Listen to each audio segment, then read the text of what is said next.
Greetings and welcome to episode 9 of XEP's Creator Talk. If you are supporting on Patreon right now, thank you immensely. You are keeping the lights on and the content coming. If you're watching later on YouTube, when this goes public to all, please consider supporting XEP on patreon.com/Xbox Expansion Pass, as we would love to have you there. Today, I am joined by a content creator whose words are heard on no less than 4 podcasts a week, and whose insight is one that the Xbox community has come to know quite well at this point. He's a panel member for the Shop Podcast, Xbox Ultimate, and the Xbox Factor, and of course, he's co-host on Living SplitScreen. Pong Soul, how are you, sir? I am doing fantastic, Luke. It is a pleasure to be here, sir. And again, as I told you behind the scenes, humbled and honored.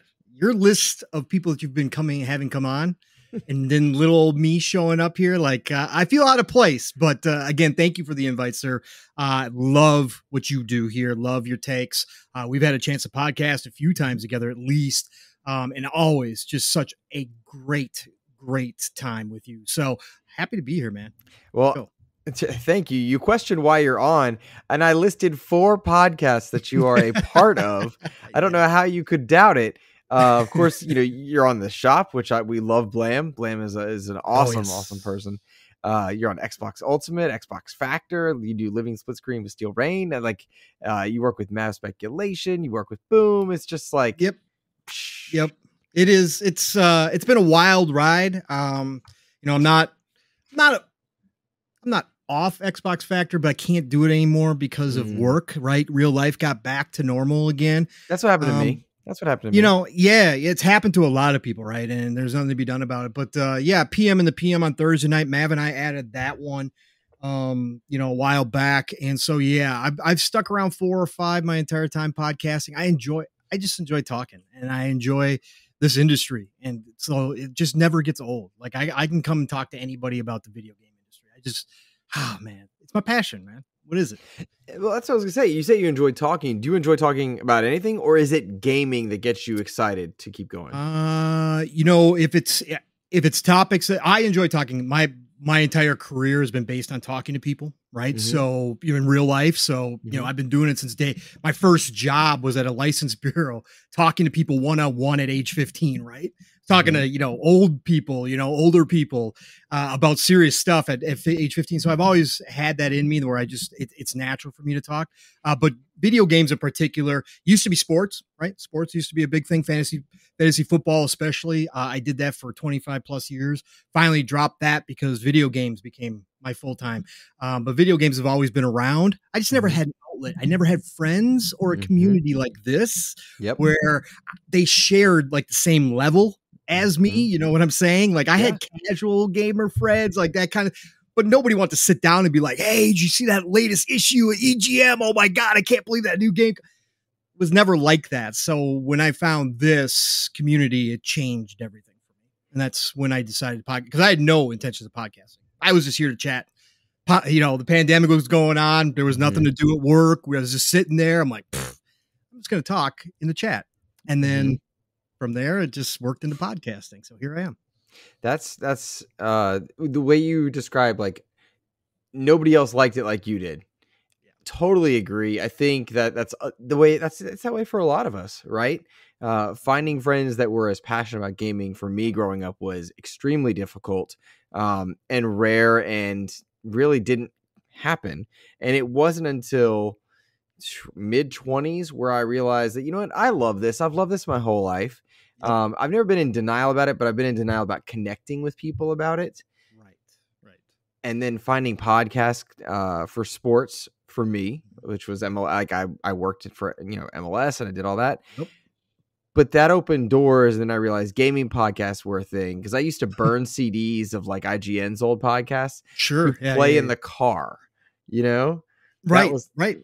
Yeah, that was something I did. And so it's funny how guys like you and I grew up searching for that community, are now building those communities. Right. And I'm one of the older ones, right? So, I'm 48 now. I didn't get into YouTube. I used to, my kid, he's 23 now. And he would, he was on that cutting edge when YouTube became big, and he would sit in his room and he'd play games and he'd watch somebody play games. Right. Mm-hmm. And I was like, what are you doing? He's like, oh, I'm watching so-and-so play, on YouTube, blah, blah, blah, Mm-hmm. Whatever it was, Minecraft or whatever it was going. And I'm like, that really is entertaining to you? I'm like, you're watching other people play video games? And he's like, yeah. So like, I totally rejected that side forever. Again, the old dog in me just was like, what is this stuff? And so I never really even touched podcasting. I come from talk radio generation, right? Mm-hmm. So I was still listening to stuff on the radio or CDs, like you said, burning CDs or whatever the case may be. So it took a while. It took a while for me to figure this out. Like I said, the pandemic really changed it a lot when I started really seeking out. And then I found this entire community and I started listening to podcasts like RDX and stuff because I wanted, gaming knowledge as far as like the new systems coming out. I was like fiending for that. And the internet only could give you so much. The websites aren't like they used to be. You don't have the chat rooms like you used to. You don't have the forums like you used to. It all moved to podcasting. So that's when I really found it. I think what's neat is we find it in our own ways. We get excited about a show or we connect with a group. And then through connecting with that group, we connect with other people, other listeners, and kind of create our own niche groups. And then they branch off. RDX, huge. I never even heard of RDX. I was always on IGN unlocked type paths. And then eventually those paths intersected at one point, and that led me to a whole different community. And then I met Boom, and it's it's really interesting how like those paths can run parallel, or they can intersect at various times. Correct. And I think that's been the kind of the biggest wow moment for me, was that fact. And again, it all stems from never having anybody around me that was into it like I was. And then all of a sudden discovering thousands of people like at one time, like sitting in a podcast chat, right? And there's people that have got great ideas. There's people that are discussing. Of course, you got console warring going on, whatever. You got all this nonsense going on. But everybody is there for one reason, because they all love video games as much as I do. And that's when I was really like, okay, this is where I've always kind of wanted to be or should have been, right? It really was eye-opening at that time. Do you think that there is a big difference between live and pre-recorded? Because XEP is not a live show. It doesn't get the views and generates the chat rooms, that live feed interaction. And I think that makes it a different product. You're a part of several live going shows. What do you feel like the difference is? And is one more valuable, better suited for certain things than others? No, I think it's just a different style. I feel like this format here is obviously more intimate because it's one-on-one. It's you and me, right? There's no interference whatsoever. Like you said, there's no chat. There's nothing else going on. It's just you and me. So from that standpoint, for like interviews and information and that kind of stuff, it can be very beneficial to not have that noise if that's what you're going for, right? So I think that part is great. And, as far as my shows, most of my shows that I've ever been on, all my shows, I don't know if I've ever been on I've been on a couple pre-recorded because I've been interviewed before. But my shows, especially like Mav and I and Steele and I, our shows were built around interacting with our chat. Most time, like some nights there's so much to talk about that we don't get to the chat as much as possible. But for, PM and the PM and for Living Split Screen, we actually pay attention to the chat. And if somebody brings up something that's a valid point or a different topic, you'll hear me and Steele go off totally different subjects from where we were just because somebody in the chat threw out something. That creates, I think, a lot of organic, there's that word everybody loves in this community, but it creates a lot of organic thought process because you're not prepped for it. And that's what I like about all the shows that I'm on. Boom preps like a lot. Boom preps, and all credit to Boom. Like, what he's going to talk about, where he's going. My other shows are all pretty freewheeling. Like we don't know what's going to happen. And I like that thought process, and including the chat just adds another level or layer to that kind of experience. And for me, it's great because I think that, like I said, there's a lot of people in this community who are extremely talented that, that if they had the opportunity or decided that they wanted to come into podcasting or video creation or whatever they wanted to do, they would be incredible. They would be highly successful because there's so many people with knowledge out there that pay attention as much as us podcasters do. So reaching in and grabbing those people, their comments or whatever the case, and including that in really does open up the conversations a lot while we're doing shows. And I really love that. I do. I like the free flowing nature of things. So tell me then, how do you get people to show up? Because if that's the free flowing nature is the goal, what if nobody's there? What if no one is in the chat? Who cares? Then it's a couple friends talking about video games, right? And that's that's the thing that if you haven't done it, you probably don't understand this. Like I didn't. I'll speak from my own experience. When I first got in this community and I started watching podcasts and I started seeing all these groups of people, Iron Lords, RDX, that were obviously friends, right? And they obviously had relationships and they obviously played together and all that kind of stuff. When they're on a show, you think, if you haven't done podcasting or whatever the case may be, that it is it can appear to be very structured. It can appear to be like, hey, this is the goals we have tonight. These are the topics we want to talk about. And this is how it runs. But then as I met people like the whole entire Fun Speculation family, like Steele, like all these people that have now become actually some of my closest friends that I have in real life, what you wind up finding out is that and like I said, I'm speaking from my experience, we talk the same in party chat as we do on our shows.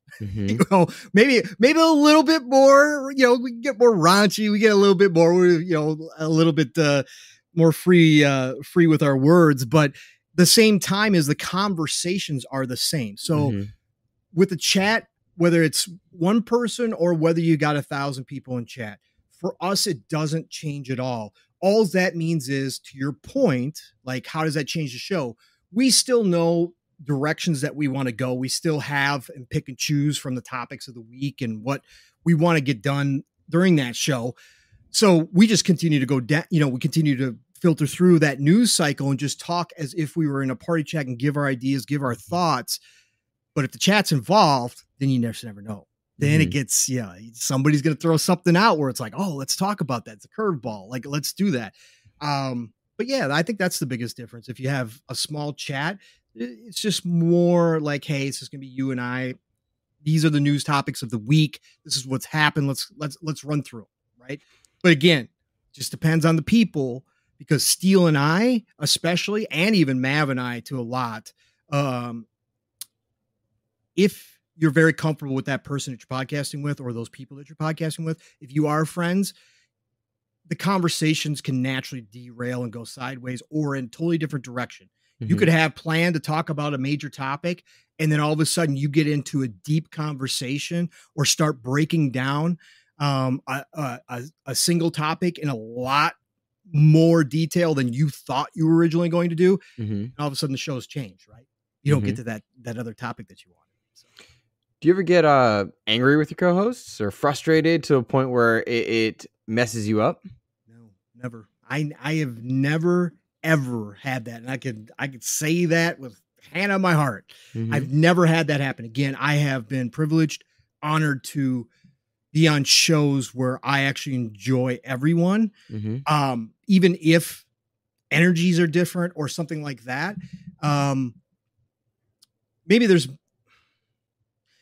there's been a couple times where the energy shift from somebody, because I tend to be an optimistic, upbeat person, right? I tend to come from the perspective that this is, my tagline, the golden age of gaming, right? And that we are living our best gaming lives right now. Like there's never been a better time. And I've had people that have shifted that energy and gone completely the opposite and really brought down the show or brought down that segment of the show. And I guess I'm old enough, been through enough in a lot of ways for myself that I can tune out I can kind of push that energy to the side and be like, Mhm. okay, no problem. But have I noticed it? Yeah, I've noticed it. Those are good words of wisdom because I'm 37, close to 38, and in recent years I found it easier to allow people to have a different opinion and just let it go. Yep. And I think that is that an age thing, you think? Or Mm, experience thing? it can be. I think it's I don't want to talk like I'm some master or anything because it's dumb. It's dumb. But That's good mine advice came for creators though. yeah, it is. Mine came through a lot of soul searching. And I think anybody can do it at any age. It just Mhm, depends on if your willingness, right? For me personally, it's I don't have time to waste energy on nonsense. I've got mhm, enough other stuff going on. I don't have time. When I was in my 20s, I had plenty of time to waste my waste my energy on nonsense. Now I don't, but I think that you could still find it even if you're younger. It mhm, just takes some soul searching. I found out through experience that there are what I call energy demons. There are mhm, people for whatever reason, and I'm not here to psychoanalyze anything, but there are people for certain reasons in their life that do try to bring people down no matter what. They want people who are happy or who are positive or who are in a good mood or who are just celebrating something. mhm, If they're not in that space, they mhm, want those people down to their level, right? And mhm, I don't have time for those people. I don't. So what I learned to do was block and move mhm, on. That's why my mute list is gigantic, right? On X because I got no time for it. mhm, And I see very little BS unless I go hunting for it, right? So, but I think you can learn it at any age. I think it just takes time to kind of figure out how to put up your barriers, how to tell yourself to be mhm, comfortable to say, I'm not going to give this person or the situation my energy because it's not worth it. It's not mhm, worth my time and it's not worth that giving of myself. That's how I think of these conversations, even as a casual conversation. We are giving of ourselves to the mhm, other person that you're engaging with, right? You're giving. Hopefully you're open, but mhm. you are giving in some form. And I'm going to be very choosy about who I do that with. That's where I'm at. That's good. That's good advice for young content creators. Wise words, I think, in general, not just for content creation, but Sure. for life. There, um, one of the things that I battle with as a creator is burnout and overextension. And what I've noticed in being, it's been going on 4 years of XEP at this point. I noticed that I have a finite amount of energy to devote each day or each week to podcasts, to production, to creating, to talking, to even wearing a headset, Pong. I'm Mhm. like, no, I don't want to wear a headset. I don't even want to talk to anybody. I just want to shut down. And my level, my limit is different, I think, than yours, who is on several panels, then like someone like Boom, lots of panels, or even like Iron Lords, not a lot of panels, but a lot of time spent in one show or one or two, shows a week kind of thing. Um, how do you balance, being on camera, talking all the time, having to be on so Yep. often? Yeah. How do you balance that? Um, I don't want to say it's not tricky per se because to me, podcasting is the same as going to the gym in a lot of ways. It's Hmm, my release, right? Just like gotcha. sitting, it's different, of course, right? Hmm. Moving heavy things is different than sitting here in my chair staring at a screen and talking. And it's different from video gaming, which is obviously a gigantic release for me. But the simple fact is, again, because I enjoy all the shows that I'm on, because I enjoy the people, Hmm. it's like I get to go see my friends on a weekly basis, right? Hmm. I get to go talk with them. And not only do I get to talk with my panel friends, but I got chat friends who I have known before I started podcasting from when I was just in the chat showing up and familiar faces. And you get to know people, as much as you can in those situations. But it feels like I'm going out, right? Without Mhm, going out. It feels like I'm getting out of the house. Like I kind of lose myself. Like I don't, unless something happens and then I'm like, oh yeah, what's going on upstairs? I pretty much lose myself in the moment. So for me, podcasting is that space where I kind of get away, right? And so for me, is there times when certain weeks, especially when news is really dead or real life is encroaching on my energy and it's really been a tough week, are there times where I go, oh man, do I really want to do a show today? But again, I've learned in those moments, it's best to say, yes, I do, and push through. And what winds up happening is by the end of the show, I feel a billion times better than I did when I started the show. Right. That's my thing, especially like Saturday mornings when Steele and I rarely miss a show Saturday mornings. We go for, we say 3+ hours. We're pretty much 4 to 5 hours at this point between him and I. If I miss that Saturday morning, my whole entire Saturday's thrown off. Like that's my jump start to my Saturday mornings. Like when Steele and I get off, I'm ready to go get all the weekend chores done, get everything done, knowing that I got the shop podcast on Saturday night, but then Sunday is wide open. I don't want to have to do anything. I just want to be able to sit and play games. But I'm energized. I'm ready to rock and roll from that point on. So that's my way of doing it. The one thing I will say, since I started podcasting, my listening to podcasts has dramatically decreased. Right. It has, because I am on and then guest appearances here and there, because I do so much talking about the industry, I have found myself shying away from listening because I don't want it to, sometimes I just don't want people to influence what I'm going to say about a certain topic. And then there's other points where it's just like, okay, yeah, I'm talking about this stuff 4 days this week for 10+ hours. I don't need to hear somebody else talking about it. There are certain people I still listen to on a regular basis, but that part of it has definitely dipped as I podcasted.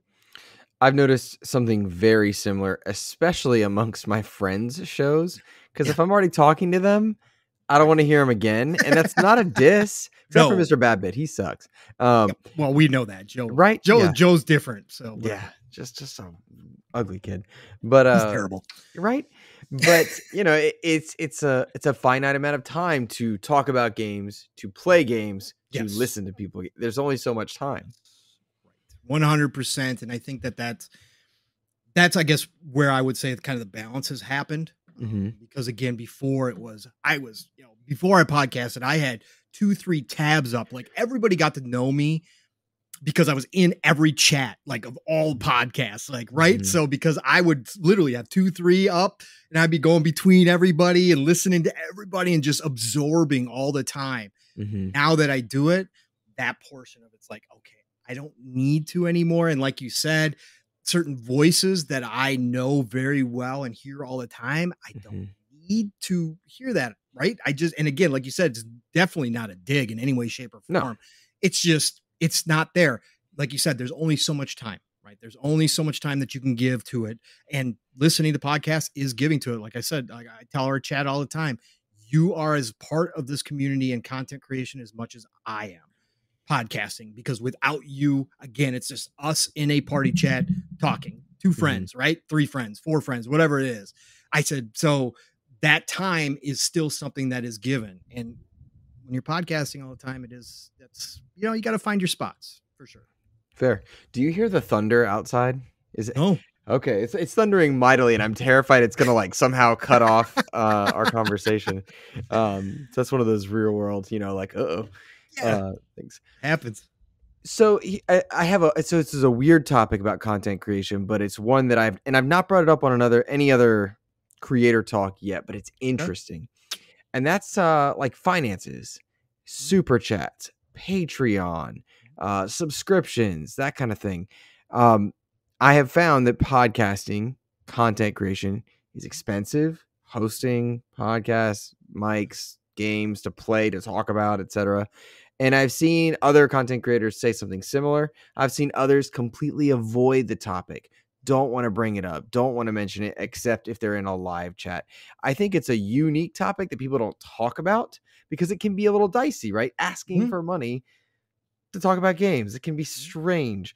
You have the unique opportunity to be part of so many communities and see how different creators handle it.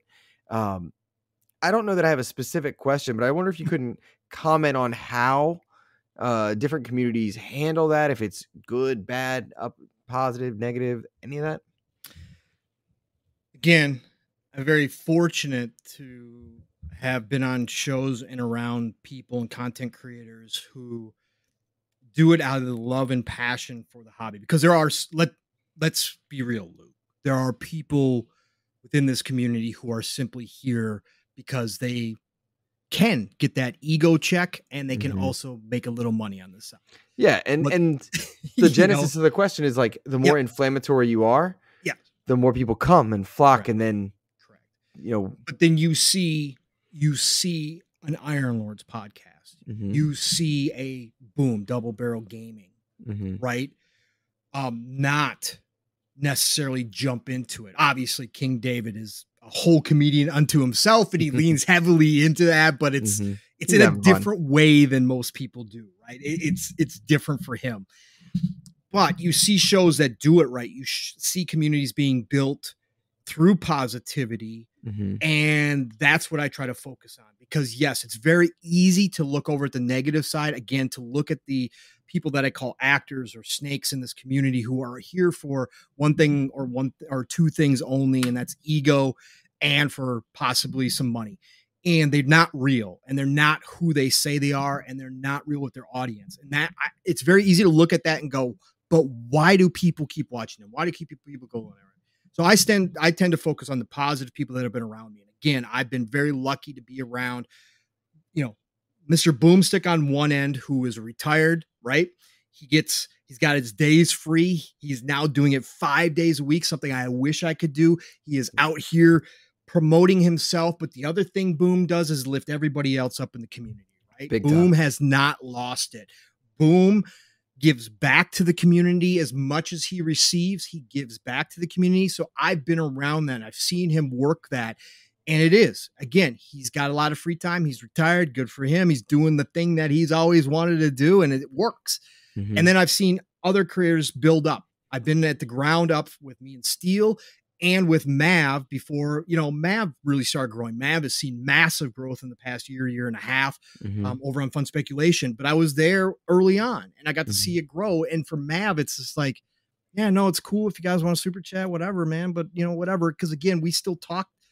We pull comments out of the chat that aren't super chats, right? On all of our shows. We still do that. We don't require a super chat, right? That's one of the ones standing out in my mind is like, it doesn't need to happen. No, it doesn't. It's never expected, but always appreciated. And that's what we always say. And it's the truth, because again, it is just, sure, as Steel and I have talked about, if we could reach 2 billion, 3 billion gamers with our show, and we could do this full time, and we could do it 7 days a week, him and I have agreed we'd be the talk radio hosts of YouTube for video games, because him and I could literally talk 6 to 8 hours a day on video games, no matter what.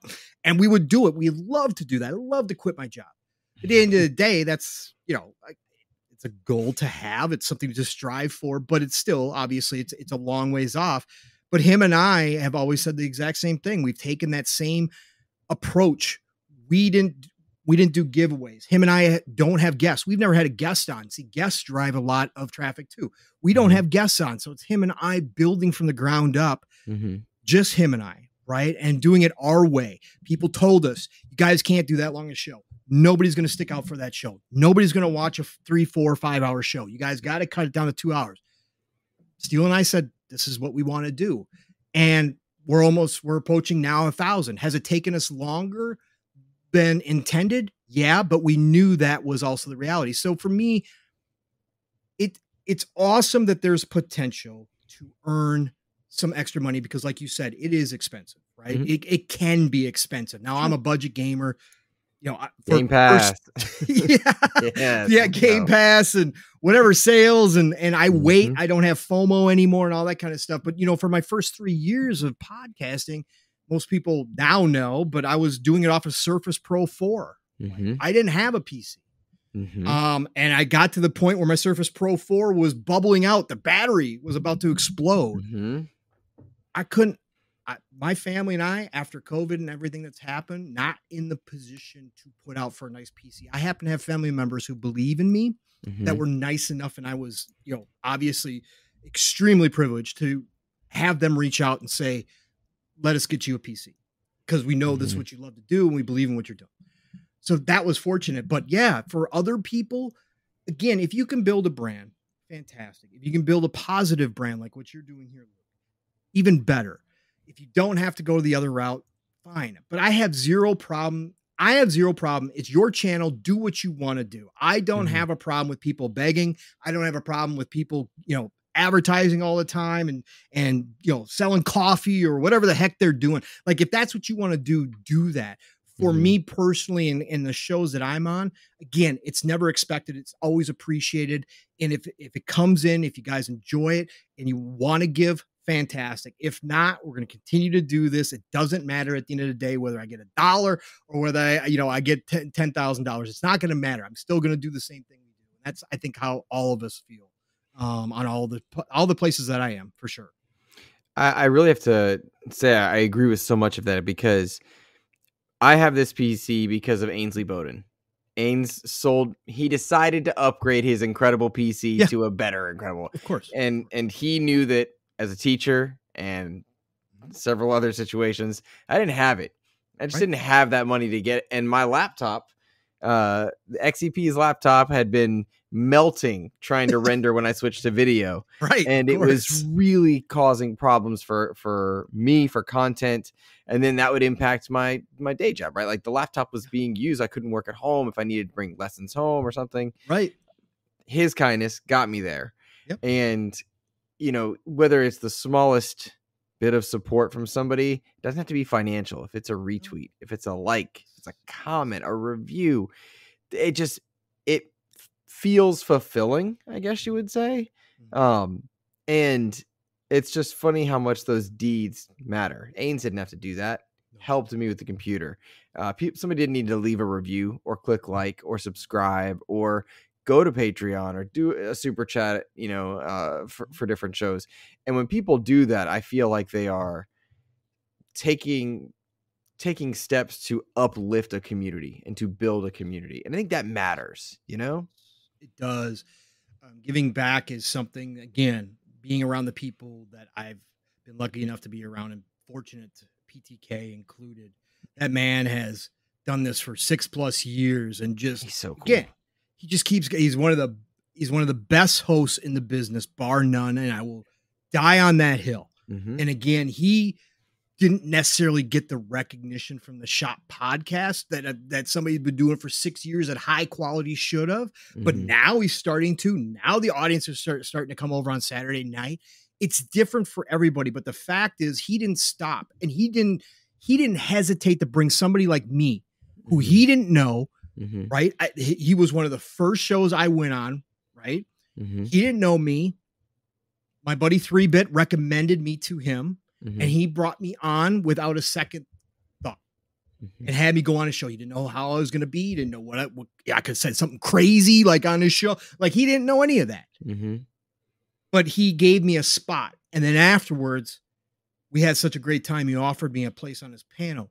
It's that lift up that you're talking about that you can do. And it's not just from podcasters to content creators, There's a lot of that. There's a lot of people in this community that reached out to me as soon as I got my PC. I've got my close circle of friends who already know, but there's tons of people who reach out to me in DM saying, hey, if you ever need anything, if you need to learn how to do this, if you need help setting up, whatever, talk to me. I'm here. I'll help you. It's not just about that though. It's like you said, it's about just a simple like or a simple repost. I suppose we're supposed to say now, not retweet. Yeah. Repost. So, it's those simple things that can be done that, like you said, are noticed. I'm not going to sit here and talk for everybody and say that everybody pays attention to that stuff or everybody cares when they get a like or when they get a repost or whatever the case may be. I'm not going to speak for everybody, but I am going to agree with you that there are plenty of us out here who do take notice of that on a daily basis and appreciate it. It feels great. It feels good. It really does. And it's easy. And like you said, it's a community building up other members within the community and saying, hey, we think you're a positive influence here. So we're going to, say, hey, I like this, or here, I want more people to see it. It does feel good. It really does. And it's not an ego thing per se. It's more of that feeling like you belong to something bigger than yourself. That's it. It's exactly, it's not an ego. It's an uplift and a thank you for the effort. And I enjoyed this and I appreciate you working on it. That's the stuff that's, to me, that makes it worth it, right? I wanted friends to talk about games with. Yep. Now I've got it. And not just that, I get to talk to them in Discord every day. You know what I mean? I get to have a chat with a community of people that love the same thing. And there's a lot of crossover with other communities. And that's great. To me, rising tides lift all boats. Yep. I think that's an important thing. It is. So, Pong, I have used up more time than I had planned to, but I could not be more grateful because I love doing creator talks. I get to connect with people and ask questions that I think people are interested in content creation are interested in, but also just exposing people to different creators is cool too. That's fun for me. It's amazing, man. I love it. That's why I like panels, right? Yeah. Again, you get to talk. We got guests on, get to hear a different perspective. You get to hear different thoughts. But even like I said, me and Steele, we talk every week to each other, and we game together, and we do all that. There's still shows where you'll see surprise on my face, or you'll see him be like, really? And those are the moments that are fun. And like you said, this format here is special, right? This is something where we talk about things that maybe you don't hear all the time, or not enough people talk about that content create. Because if there is somebody out there, like I said earlier, there is so many talented people in this community that if they wanted to start something, I know they would be hugely successful in this space. Maybe one of them listens to this. Maybe one person listens to it and gets inspired, or says, oh my God, I never even thought of it that way. And it changes everything. They start, right? And I think that's a huge potential out of these kind of different shows. And again, Luke, I just appreciate what you do, brother. So thank you, man. Thanks, man. Likewise. Again, I'll say to listeners, viewers, if you're listening on YouTube and you're not, supporting on Patreon, please consider that, or subscribe, or like, all that jazz. If you're already there, we appreciate you immensely. You're keeping the lights on and the content coming. Pong Soul, let people know the many places they can find you in content creation, and where to find you on socials as well. My infamous outro. So let's hear it. It's good, by the way. You got this thing prepped. You got it locked in. Some people hate it. Some people love it. So I still rock with it because I don't care. I'm not afraid to self-promote. So anyways, everybody, if you listen to this, whenever you listen to this, thank you for being here. Thank you for supporting Luke. If you want to drop into any of the places I am, you could always find me. The easiest is on the X now, right? Formerly known as Twitter. X is Pong Soul. Xbox Pong Soul. You can find me both places. I'll follow you back if you follow me. Otherwise, again, not on Xbox Factor Podcast anymore, but I still promote Boom because of how much he does in the community. I don't care. The man is one of the best. Double Barrel Gaming, Mr. Boomstick, every Tuesday, Xbox Factor Podcast, 12 p.m. Eastern, 11 o'clock Central Time. All good things green every Tuesday. Always has a fantastic panel there.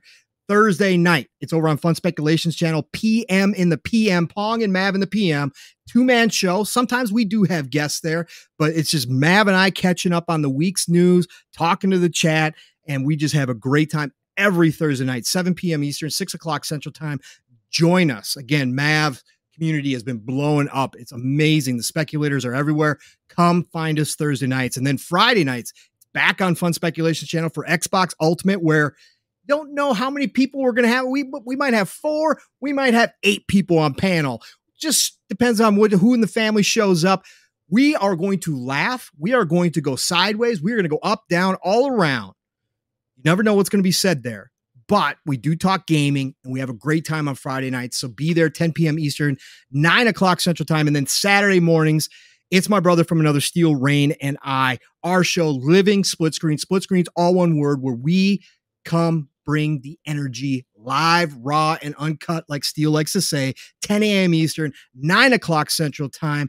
We are still on mission 1K. We are almost there. We are now YouTube partnered, thanks to YouTube lowering the standards, but we still are on mission 1K. And then beyond that, we are on the march. So please tell a friend, bring a friend. Saturday morning, living split screen, 3+ hours. Buckle up and get ready. And then Saturday night, we end the podcasting week over with PTK Blam on his channel, The Shop Podcast, every Saturday night.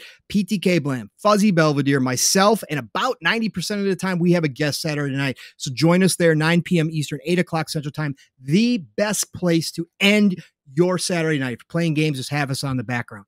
Otherwise, folks, it's the golden age of gaming. It really, really is. Somebody who's been gaming for 4 decades plus, there's never been a better time than right now, no matter where you game. Get out there, play what you love what you play, and I'll talk to y'all real soon. Thanks again, Luke. Appreciate you.